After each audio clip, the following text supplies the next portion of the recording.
Good morning. We are extremely pleased that you are here. It is good to come together for the purpose of co-creating. Do you agree? Yes.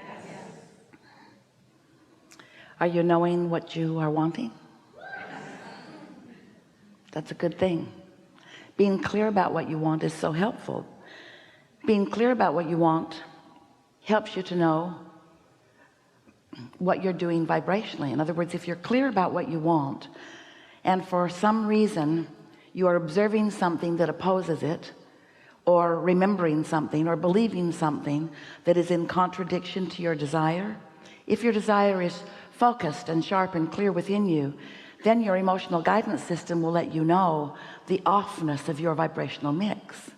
So thinking about what you want is so helpful because it helps you figure out, if you are aware of your guidance system and if you know what your emotions mean, you can feel your level of personal self-destructive opposition to your own desires. And that's so helpful because it is only your own personal opposition to your own desires that ever holds anything up or slows it down or keeps you from realizing it fully.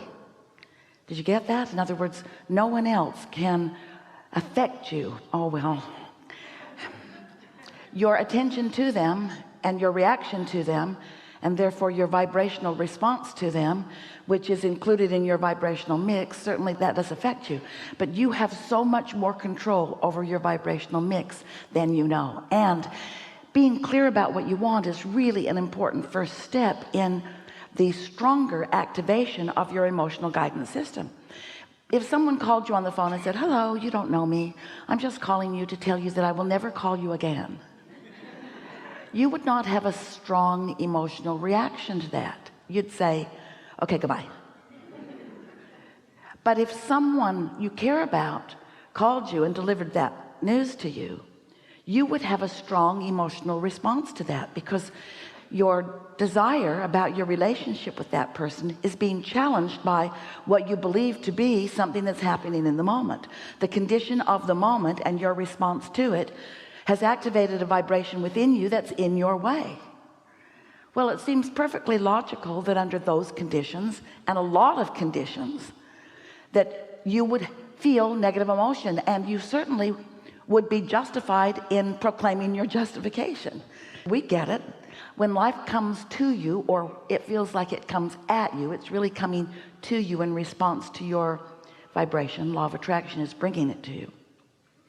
But when it comes to you, sometimes you feel like you need to be on the defensive because what's coming feels offensive to you. And so many humans get into a place of justification or rationalization, defensive stance, where you're trying to hold away from you the things that you do not want. But your attention to them, your observation of them, doesn't hold them away. It causes you to be an active vibrational partner. And when you are an active participant in some thought or response or reaction, knee-jerk reaction to something, now it's in your mix. And when it's in your mix, you are going to feel emotional response to what that mix is. And that is such a good thing. If someone says to you, you seem to be in a really terrible mood, what you want to say to them, my emotional guidance system is working really well, and I can feel that I'm really messing something up that matters to me a lot. They'll be shocked to hear you take responsibility for your mix.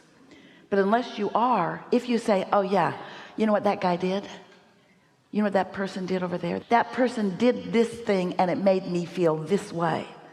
Well, we're not questioning that. We know that your response to life does cause emotions within you, but we want you to gain control, not of your emotions, of your focus, and therefore of your emotions. We want you to get so good at including what you want in your vibrational mix that there's hardly any airtime for what you don't want. We want you to just be unwilling to beat that drum of unwanted so quickly and responsively and reactively. We want you to be so clear about what you want and your own desires to be so active in your vibration that when other things come, they play a very minor role in your vibrational mix. And you can tell by the level of your emotion, by the degree of it, by the bigness or smallness of it. You can feel what your emotional involvement is. In other words, if you're mostly feeling really good and mostly very optimistic and mostly anticipating good things for yourself and for others, and you witness something that is other than that, you will feel it, but you will feel it in proportion. And that's really what we want to talk about here today. We want to talk about your emotional proportional mix. We want to talk about the mix between your desires and your beliefs. We want your desires to reign supreme and your beliefs to adjust to them.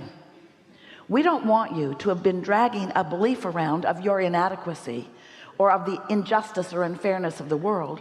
We don't want you to have been dragging one of those beliefs around and using it as a hindrance to the things that you want, because those kinds of thoughts do hinder what you want. You just cannot give airtime to the things that you're pushing against. In your human experience, there's a war against drugs and a war against AIDS and a war against cancer and a war against teenage pregnancy and a war against terrorism, a war against,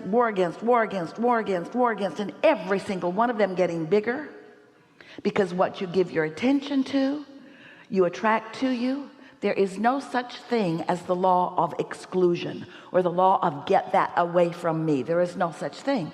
There's only the law of attraction. So when you look at something you want to be in your life experience and you give it your attention and you say yes, you're saying yes to what you want, and you're calling to you this thing you want.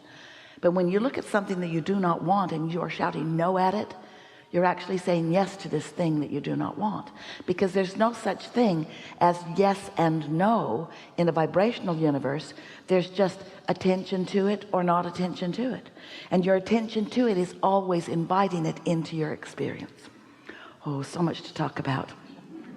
We know that you understand a lot of that. We know that your life experience is proving it to you. There's not a shred of evidence to the contrary of any of that anywhere in this universe. Not in your life experience, not in any life experience that you witness, nowhere. The law of attraction is this powerful law that is the manager of the vibrational mix, and you are a vibrational being. Do you know that? You are vibrational first and foremost, and those vibrations turn to thoughts, and those thoughts turn to things. And yes, you live in this world where there is such wonderful manifestation, and by that we mean manifestation that you can see and hear and smell and taste and touch. But when what you see and hear and smell and taste and touch becomes the only thing you think about, and you don't give thought to the things that are still in the vibrational mix, that are still in the state of becoming, when you're not tending to your early stage vibrations that will end up being manifested, if you wait until it's manifested before you address it, oh, there's so much momentum already underway. It is much more difficult, and it would be so much easier for you to become a dreamer who dreams a dream than a realist who opposes so much that's already here. Your opposition to what's here messes up your vibration. You're dreaming of what is coming, and we have a little disagreement there, because you think that what's in the vibrational mix that you cannot yet see or hear or smell or taste or touch, a little bit like the baby in the womb, although you do have your devices that let you see it, but it's not the same, is it? The baby in the womb is not the same as the baby in the arms. It's a different experience. You know that it is. Let's not nitpick over that. But you have this vibrational womb, so to speak, where there are so many things in the gestation process. They're in the state of becoming, and if you will dream about those and plan for those and think well of those and anticipate the unfolding of the things that you want, that life has helped you know that you want, if you would give your attention to those things that are in the process of becoming, and that's where we're nitpicking. You think it's becoming, we know it's become. And you say, well, Abraham, you think it's become because you're willing to look into this vibrational reality. You even named it. You wrote 2 books about it. You call it the vortex. You want us to believe this thing we cannot see or hear or smell or taste or touch. You want us to believe it, and you want to call it present tense. And as a human, you say to us, it's hard to call something that we cannot yet see or hear or smell or taste or touch, and no one else can either, reality. It's hard for us to accept the isness of that, but you've got to. You must accept the isness of what is in motion, and you must allow what's vibrationally underway to evolve and become that which you can then see and react to, if you are to be the magnificent creator that you are born to be. But if you are like so many humans who just want to see it and then catalog it, pigeonhole it, debate it, evaluate what you consider to be the appropriateness or inappropriateness of it, then you are a post-manifestational creator, and that is so hard. You wait for it to show up and then you say, oh, didn't see that coming. And we want you to say, oh, saw that coming. We want you to see it all coming. Better said, we want you to feel it coming. Better said, we want you to feel it into becoming.